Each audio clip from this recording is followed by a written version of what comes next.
Hoparlör tarih metni, kare giriş ve tarihçe yere batan sarnıcı, İstanbul'un tarihi yarımadasında bulunan ve Bizans İmparatoru 1. Justinianus döneminde inşa edilen en büyük kapalı sarnıçtır. İstanbul'un su ihtiyacını karşılamak amacıyla yapılan bu yapı, gizemli atmosferi ve tarihi zenginliği ile bugün hem yerli hem de yabancı turistlerin ilgisini çeken önemli bir turistik mekandır. Yere batan sarnıcı, adını bulunduğu yerin altında geniş bir alanı kaplamasından dolayı almıştır. Sarnıcın kubbesini taşıyan 336 sütun, yer altında adeta bir ormanı andırır. Yapının bu özelliği, ona halk arasında, Yere Batan Sarayı, adını da kazandırmıştır. Yere batan sarnıcının tarihine bakıldığında, İstanbul'un Bizans dönemine uzandığını görürüz. Bizans İmparatoru 1. Justinianus, 527 ila 565 yılları arasında hüküm sürmüştür ve bu dönemde İstanbul'da birçok önemli yapı inşa edilmiştir.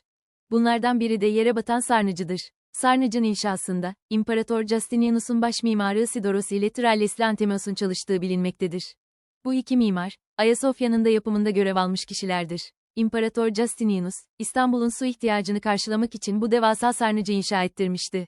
Yapının su kaynağı, 19 kilometre uzaklıktaki Belgrad ormanlarından gelen Valens, Bozdoğan, kemeriyle sağlanıyordu.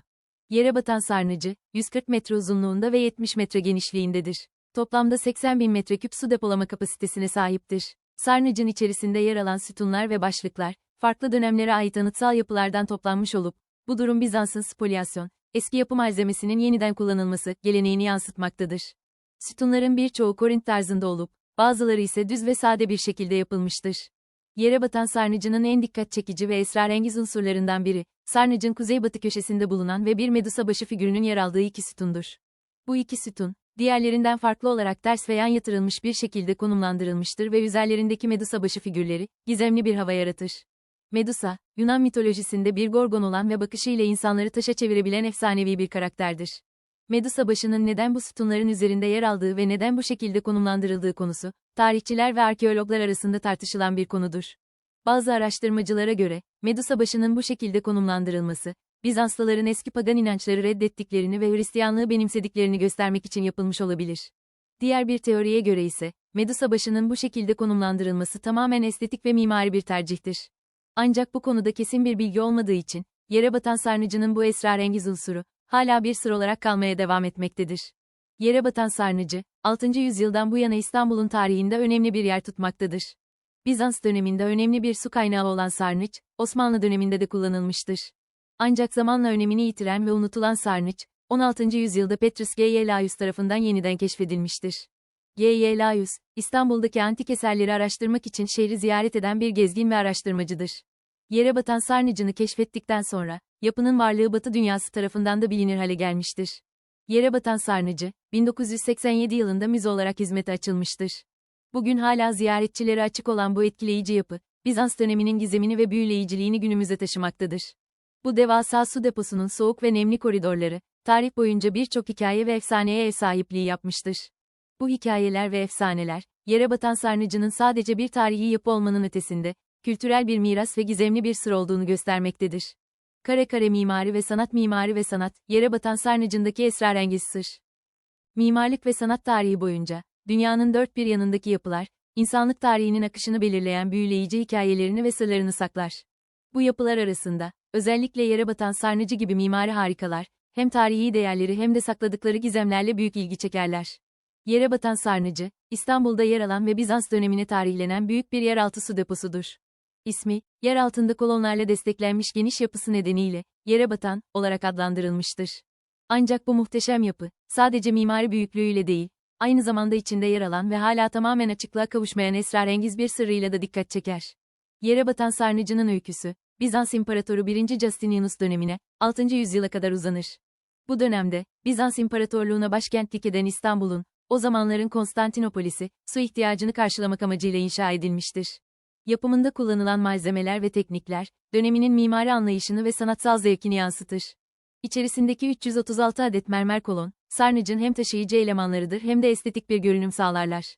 Sarnıcın en belirgin özelliklerinden biri, kolonların tabanında yer alan iki Medusa başıdır. Bu iki Medusa başı, Yere batan sarnıcının en çok ilgi çeken ve en çok tartışılan parçalarıdır. Medusa, Yunan mitolojisinde, korkunç bir yüzü ve yılanlardan oluşan saçları olan efsanevi bir varlıktır.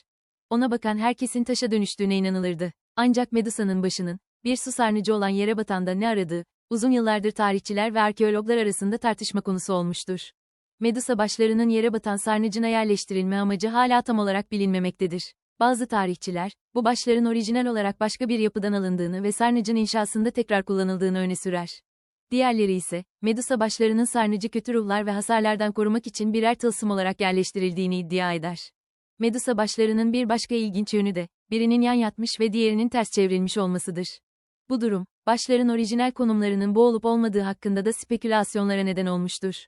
Bazıları, başların yerleştirilme şeklinin, onların tılsım olarak kullanıldığına dair bir işaret olduğunu öne sürer. Ancak bu teori, başların neden farklı şekillerde yerleştirildiğini tam olarak açıklamaz. Medusa başlarının yere batan sarnıcındaki yerleşiminin ve amacının tam olarak anlaşılamaması, bu yapıyı daha da gizemli ve ilginç kılar. Bu, kültürel mirasın korunması ve anlaşılması için büyük bir önem taşır. Çünkü tarih ve kültür, sadece belgeler ve yazılı kaynaklarla değil, aynı zamanda bu tür yapılar ve onların içerdiği sembollerle de aktarılır. Yere batan sarnıcı, sadece bir su deposu olmanın ötesinde, Bizans döneminin mimari ve sanatsal anlayışının bir yansımasıdır. Medusa başları gibi gizemli öğeler ise, bu yapıyı daha da ilginç kılar. Yere batan sarnıcı, tarihi ve kültürel bir miras olarak korunmaya devam ederken, Medusa başlarının sırrı, hala tam olarak çözülememiş bir gizem olarak kalmıştır.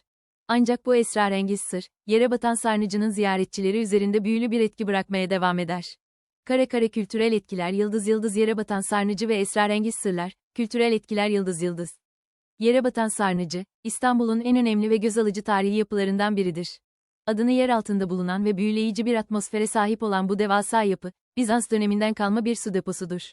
Sadece bir su deposu olmasının ötesinde, bu yapı aslında tarihi ve kültürel birçok gizemi de barındırır.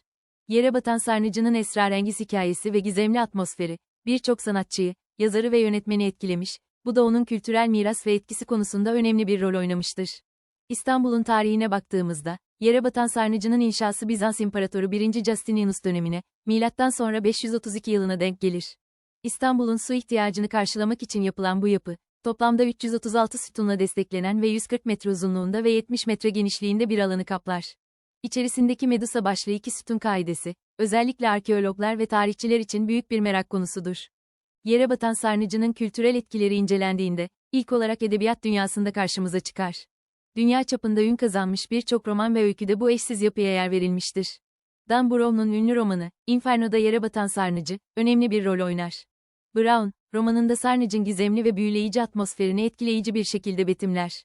Ayrıca yere batan sarnıcı, Türk edebiyatında da önemli bir yere sahiptir. Ahmet Ümit'in, İstanbul Hatırası, romanında da sarnıcın gizemli atmosferi ve tarihi önemi vurgulanır. Sinema dünyasında da yere batan sarnıcının etkisi önemli bir yere sahiptir. James Bond serisinin, From Russia with Love, adlı filminde, yere batan sarnıcının gizemli ve etkileyici atmosferi, filmde etkileyici bir sahne için kullanılır. Ayrıca Ron Howard'ın yönettiği ve Tom Hanks'in başrolde olduğu, Inferno, adlı filmde de yere batan sarnıcı, filmin kilit sahnelerinden birine ev sahipliği yapar. Yere batan sarnıcının kültürel etkileri, sadece edebiyat ve sinema dünyasıyla sınırlı kalmaz.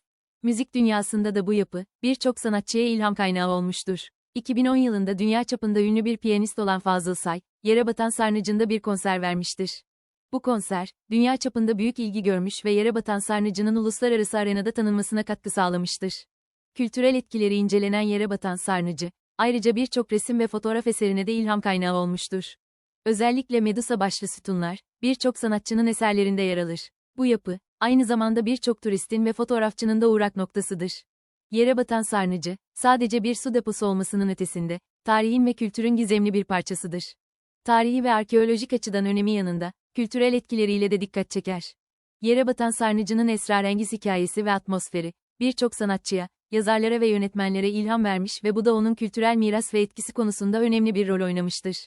Bu yapı, İstanbul'un ve dünya kültür mirasının önemli bir parçasıdır. Her yıl binlerce turist, bu gizemli ve etkileyici yapıyı ziyaret eder. Yere batan sarnıcı, tarihin ve kültürün gizemli ve büyüleyici bir parçası olarak, hem geçmişi hem de bugünü birleştirir. Kare kare arkeolojik bulgular yıldız yıldız arkeolojik bulgular, yere batan sarnıcı ve esrarengiz sırrı yıldız yıldız. Yere batan sarnıcı, Bizans İmparatoru Justinianus dönemine ait, İstanbul'un en önemli tarihi mekanlarından birisidir. Bu muhteşem yapı, hem mimari açıdan büyüleyici bir niteliğe sahipken, aynı zamanda tarih ve kültür açısından da birçok sır barındırmaktadır. Yere batan sarnıcı, İstanbul'un en eski ve en büyük kapalı sarnıcıdır. Sarnıç, İstanbul'un su ihtiyacını karşılamak amacıyla inşa edilmiştir. Su depolama amacı dışında, sarnıcı çevreleyen bölgeyi nemden korumak ve çevredeki yapıları stabil hale getirmek amacıyla da tasarlanmıştır. Yere batan sarnıcının en önemli özelliği, 336 adet mermer sütunun üzerine inşa edilmiş olmasıdır. Bu sütunların her biri, çeşitli dönemlerden ve farklı mimari tarzlardan esintiler taşımaktadır. Sarnıcın içindeki bu mimari çeşitlilik, bize Bizans döneminin geniş kültürel etkisini göstermektedir. Sarnıcın en esrarengiz sırrı ise hiç şüphesiz Medusa başlı sütunlardır. Sarnıcın kuzeybatı köşesinde yer alan iki sütunun altında, Medusa'nın ters ya da yan yüzünün bulunduğu iki mermer blok bulunmaktadır. Bu blokların nasıl ve neden oraya konduğu, halen bir sırdır. Medusa'nın başının orijinal olup olmadığı, nereden getirildiği ve bu başların neden bu şekilde yerleştirildiği, hala tartışılan konulardır. Klasik mitolojiye göre Medusa, bakışlarıyla insanları taşa çevirebilen bir gorgondur. Yapılan akademik yorumlara göre, bu başlar belki de Bizans döneminde kötülükleri uzaklaştırmak ve sarnıcı korumak amacıyla sarnıca yerleştirilmiştir. Bazı araştırmacılar, Medusa başlarının orijinal olmadığını ve daha sonra sarnıca yerleştirildiğini öne sürmektedirler. Bu teori, başların neden yan ya da ters konulduğunu açıklamaktadır. Çünkü eğer bu başlar orijinal olsaydı, muhtemelen düzgün bir şekilde yerleştirilmiş olurlardı. Ancak bu teori, başların nasıl ve neden getirildiği konusunu çözmemektedir. Bir diğer teori ise, başların buraya Roma döneminden kalma bir yapının yıkıntılarından getirildiğidir. Ancak bu teoride, başların neden ters ya da yan konulduğunu açıklamamaktadır. Bazı araştırmacılar, bu durumun basit bir inşaat hatası olabileceğini öne sürerken, diğerleri bunun bilinçli bir seçim olduğuna inanmaktadır. Yere batan sarnıcı ve içerisindeki bu esrarengiz sır, tarih ve arkeoloji alanında yapılan çalışmaların ne kadar önemli olduğunu bizlere bir kez daha hatırlatmaktadır. Tarih, sadece geçmişi değil, aynı zamanda bugünü ve yarını da şekillendirmektedir. Bu yüzden, tarihin sırlarını çözmeye çalışmak, aynı zamanda geleceği anlamak için de bir anahtardır. Yere batan sarnıcının sırrı, belki de bir gün tamamen çözülecektir. Ancak o zamana kadar, bu esrarengiz sır, sarnıcın büyüleyici atmosferini ve gizemini artırmaya devam edecektir. Bu esrarengiz yapı, hem tarih meraklılarına hem de arkeolojiye ilgi duyanlara, dikkat çekici ve gizemli bir deneyim sunmaktadır. Sonuç olarak, yere batan sarnıcı, tarihi ve kültürel değeriyle İstanbul'un en önemli yapılarından birisidir. Bu yapı, hem tarihi bilgi ve deneyim sunmakta, hem de bizlere tarihin derinliklerine dalmak ve geçmişi anlamak için eşsiz bir fırsat sunmaktadır. Sarnıcın gizemli Medusa başları, tarihin ve arkeolojinin çözülmemiş sırlarından sadece birisi olup, bu alanda yapılan araştırmaların önemini bir kez daha vurgulamaktadır. Kare kare sonuç. Yere batan sarnıcındaki esrarengiz sır, hala tam anlamıyla çözülmemiş olsa da, tarihçiler, arkeologlar ve epigrafların ortak çalışmaları sayesinde bazı teoriler ortaya atılmıştır.